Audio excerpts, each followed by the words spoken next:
Chapter 100. Precautionary Measures, Part 1. May 13th, 1992. Argus Filch's face appeared twisted in the light of the oil lamp he held, shadows dancing over his face. Behind them, the doors of Hogwarts quickly receded, and the dark grounds moved closer. The track they now walked was muddy and indistinct. The trees, branches formerly bare with winter, were not yet fully clad with spring. Their branches stretched up toward the sky like lean fingers, skeletons visible amid the thin foliage. The moon was bright, but clouds scudding across it often threw them into darkness, lit only by the dim flames of Filch's lamp. Draco kept a firm grip on his wand. "Where are you taking us?" said Tracy Davis. She had been caught, along with Draco, by Filch, on their way to an attempted meeting of the Silvery Slytherins after curfew hours, and likewise given a detention. "You just follow me," said Argus Filch. Draco was feeling rather annoyed with the whole affair. The Silvery Slytherins ought to be recognized school business. There was no reason why a secret conspiracy shouldn't have permission to meet after curfew if it was for the greater good of Hogwarts. If this happened one more time, he'd talk to Daphne Greengrass, and Daphne would talk to her father. And then Filch would learn the wisdom of looking the other way where Malfoys were concerned. The lights of Hogwarts Castle had diminished in the distance when Filch spoke again. "I bet you'll think twice about breaking a school rule again, won't you, eh?" Filch turned his head away from the lamp so that he could leer at the 4 students following him. "Oh, yes. Hard work and pain are the best teachers, if you ask me. It's just a pity they let the old punishments die out. Hang you by your wrists from the ceiling for a few days. I've got the chains still in the office. Keep 'em well oiled in case they're ever needed." "Hey!" Tracy said, a touch of indignation entering her voice. "I'm too young to hear about that sort of, especially if the chains are well oiled." Draco wasn't paying attention. Filch simply wasn't in Amicus Carrow's league. Behind them, one of the 2 older Slytherins following them snickered, though she didn't say anything. Beside her was the other, a tall boy with a Slavic cast to his face, and who still spoke with an accent. They'd been caught for some unrelated offence, having to do with the type of thing Tracy went on about, and looked to be in their 3rd or 4th year. "Pfft," said the taller boy. "In Durmstrang, they hang you upside down by your toes. By one toe, if you're insolent. Hogwarts was soft, even in the old days." Argus Filch was silent for around half a minute, as though trying to think of a proper rejoinder, and then gave a chuckle. "We'll see what you say about that when you learn what you'll be doing tonight." "I said I'm too young for that sort of thing," said Tracy Davis. "It has to wait until I'm older." Ahead of them was a cottage with lighted windows, though the proportions seemed wrong. Filch whistled, a high, sharp sound, and a dog began barking. From the cottage stepped forth a figure, making the trees seem too short around it. The figure was followed by a dog that seemed like a puppy by comparison, until you looked at it apart from the taller silhouette and realized the dog was huge, more like a wolf. Draco's eyes narrowed before he caught himself.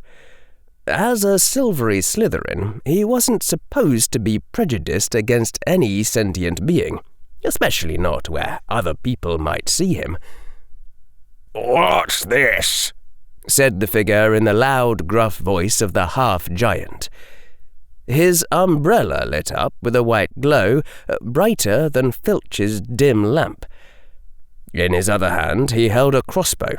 A quiver of short bolts was strapped to his upper arm. "Students serving detention," Filch said loudly. "They're to help you search the forest for whatever's been eating 'em." "The forest," gasped Tracy. "We can't go in there at night." "That's right," said Filch, turning from Hagrid to glare at them. "It's into the forest you're going, and I'm much mistaken if you'll all come out in one piece." "But," said Tracy, "there's werewolves, I've heard, and vampires, and everyone knows what happens when there's a girl and a werewolf and a vampire all at the same time." The huge half-giant was frowning.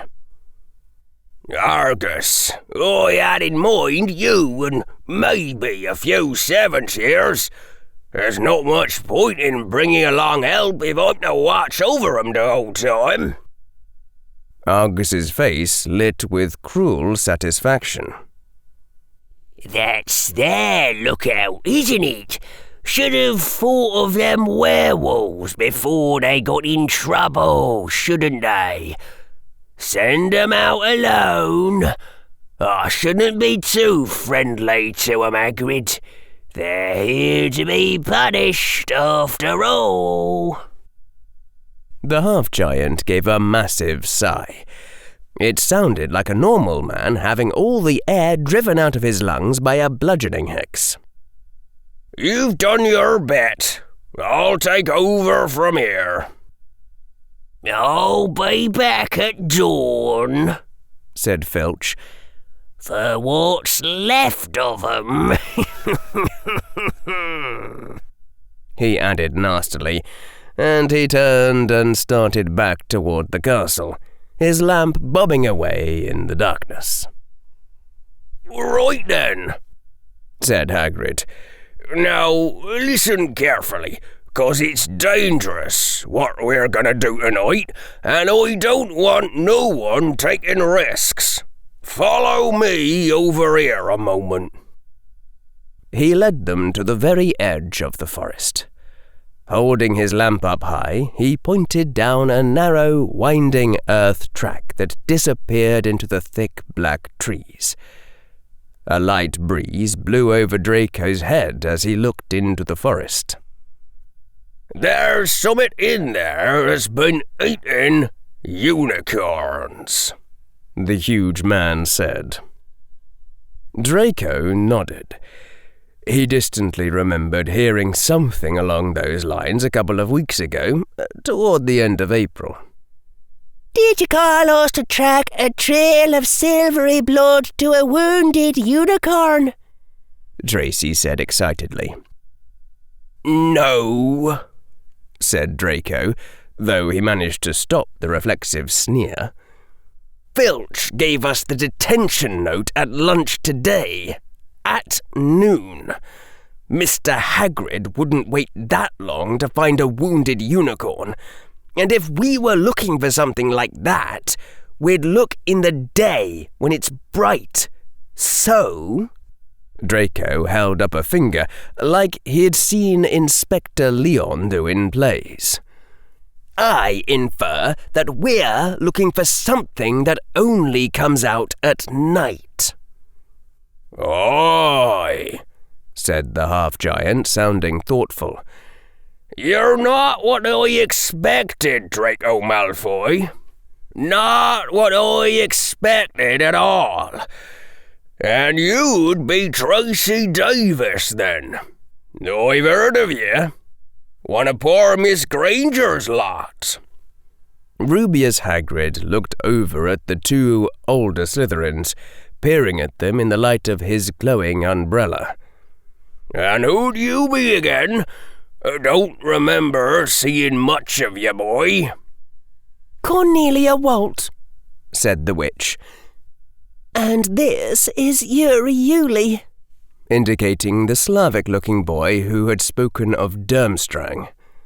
His family is visiting from the Ukrainian lands, so he's in Hogwarts just for the year. The older boy nodded, a faintly contemptuous cast on his face. This is Fang, Hagrid said, indicating the dog. The five of them set off into the woods. What could be killing unicorns? Draco said after they'd walked for a few minutes. Draco knew a bit about dark creatures, but he couldn't remember anything that was said to prey on unicorns. What sort of creature does that? Does anyone know? Werewolves, said Tracy. Miss Davis, Draco said, and when she looked at him, he silently pointed a finger up at the moon. It was waxing gibbous, but not yet full. Oh, right, said Tracy. Nowhere's in the forest, said Hagrid. They're plain wizards most of the time, remember? Couldn't be wolves either. They're not fast enough to catch a unicorn. Powerful magical creatures, unicorns are. I never knew one to be hurt before. Draco listened to this, thinking about the puzzle almost despite himself. Then what is fast enough to catch a unicorn? Wouldn't have been a matter of speed, Hagrid said, giving Draco an indecipherable glance. There's no end to the ways that creatures hunt. Poison, darkness, traps. Imps as can't be seen or heard, or remembered, even while they're eating your face. Always somewhat new and wonderful to learn. A cloud passed over the moon, casting the forest into shadow, lit only by the glow of Hagrid's umbrella. Myself, Hagrid continued, I think we might have a Parisian Hydra on our hands. They're no threat to a wizard. You've just got to keep holding them off long enough and there's no way you can lose. I mean, literally, no way you can lose so long as you keep fighting. Trouble is, against a Parisian Hydra, most creatures give up long before. It takes a while to cut down all the heads, you see. Bah, said the foreign boy. In Durmstrang, we learn to fight Buckholz Hydra. Unimaginably more tedious to fight. I mean, literally, cannot imagine. First years not believe us when we tell them winning is possible. Instructor must give second order, iterate, until they comprehend. They walked for nearly half an hour, deeper and deeper into the forest, until the path became almost impossible to follow because the trees were so thick. Then Draco saw it. Thick splashes on the roots of trees, gleaming a brighter colour beneath the moonlight. Is that unicorn's blood? Hagrid said. The huge man's voice was sad. In a clearing ahead, Visible through the tangled branches of a great oak, they saw the fallen creature, splayed, beautiful and sad upon the ground, the dirt around her shining moon-silver with pooled blood. The unicorn was not white, but pale blue, or appearing so beneath the moon and night sky. Her slender legs stuck out at odd angles, obviously broken, and her mane spread across the dark leaves, green-black but with a sheen like pearls. On her flank was a small white shape like a starburst, a centre surrounded by 8 straight rays. Half her side had been ripped away, the edges ragged like the marks of teeth, bones and inner organs exposed. A strange choking sensation rose in Draco's throat. "That's... Hagrid said, his sad whisper as loud as a normal man's voice. just where I found her this morning, dead as a doorknob. She was the first unicorn I ever met in these woods. I called her Alicorn. Not that it matters to you any more, I suppose." "You named a unicorn Alicorn?" said the older girl. Her voice was a bit dry. "But she doesn't have wings," Tracy said. "An alicorn's a unicorn's horn," Hagrid said, now louder. "Don't know where all started thinking it meant a unicorn with wings. There's no such thing I ever heard. It's just like naming a dog Fang," indicating the huge wolf-like dog that barely came to his knees. "What you would have called her? Anna, or some such? I gave her a name as would have meant something to her. Common courtesy, I call it." Nobody said anything to this, and after a further moment, the huge man gave a sharp nod. "We'll start our search from here, the last place it struck.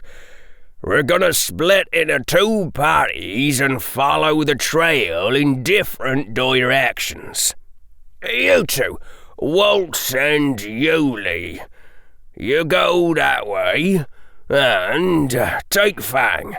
There's nothing that lives in the forest to lure ya if you're with Fang. Send up green sparks if you find something interesting, and send up red sparks if anyone gets in trouble. Davis, Malfoy, with me." The forest was black and silent. Rubeus Hagrid had dimmed the light of his umbrella after they'd set out, so that Draco and Tracy had to steer themselves by the light of the moon, not without occasional trips and falls. They walked past a mossy tree stump, the sound of running water speaking of a stream somewhere close by. Now and then a ray of moonlight through the branches above lit a spot of silver-blue blood on the fallen leaves. They were following the trail of blood toward where the creature must have first struck the unicorn. "There are rumours about you," Hagrid said in a low voice after they'd walked for a while. "Well, they're all true," Tracy said. "All of them." "Not you," Hagrid said.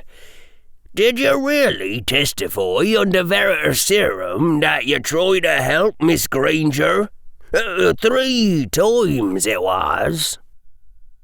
Draco weighed his words for a while, and finally said, "Yes." It wouldn't have done to appear too eager to claim credit. The huge man shook his head, his great feet still stomping silently through the woods.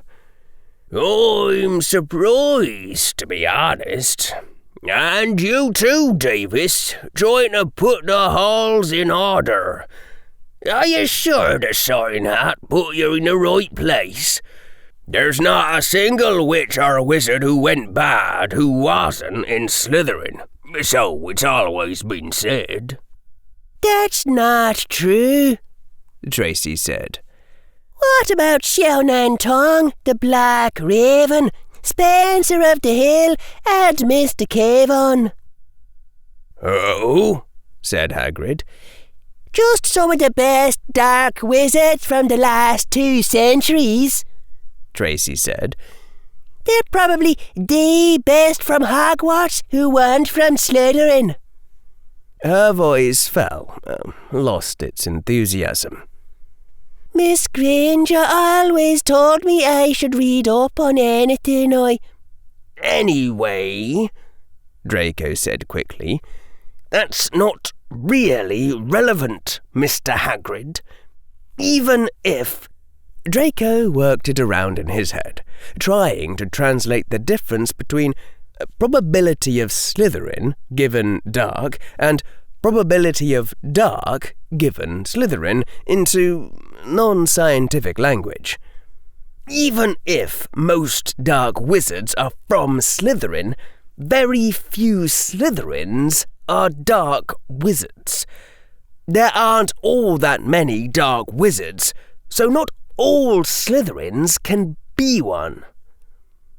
Or, as Father had said, while any Malfoy should certainly know much of the secret lore, the more costly rituals were better left to useful fools like Amicus Carrow. So, you're saying, Hagrid said, that most dark wizards are Slytherins, but most Slytherins are not dark wizards, Draco said. He had a weary feeling they'd be at this a while, but, like fighting a hydra, the important thing was to not give up. I never thought of it that way, the huge man said, sounding awestruck. But, well, if you're not all a house of snakes, then why... Get behind that tree!